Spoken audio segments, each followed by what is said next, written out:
Matapos ang ilang buwan na pananahimik, Megan Aguilar muling nagparamdam at handa na umano itong humarap at humingi ng kapatawaran kay Senator Raffy Tulfo.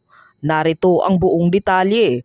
Ngunit bago tayo magpatuloy, huwag kalimutang i-like, share, subscribe, and click the notification bell for more updates and for more upcoming videos. Maraming salamat! Umapila sa publiko ang pop diva na si Kolo Ledesma na sana raw ay bigyan ng muling pagkakataon ang singer-composer na si Megan Aguilar, anak ni Ka Freddy Aguilar. Nasa kabila ng kanyang mga problemang kinahaharap ngayon sa buhay, ay hindi pa rin umano nawawala ang angking galing nito sa larangan ng musika. Ayon sa ulat, tinulungan pala ni Ko si Megan na mabigyan ng pagkakataong makakanta ulit kaya't isinama niya ito sa kanyang upcoming show.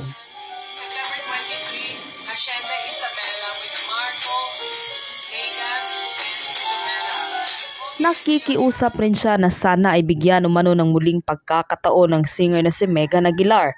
Naniniwala rin umano siya na bagamat nalihis ng landas si Megan, handa na raw itong muling bumalik sa daan na kailangan niyang tahakin.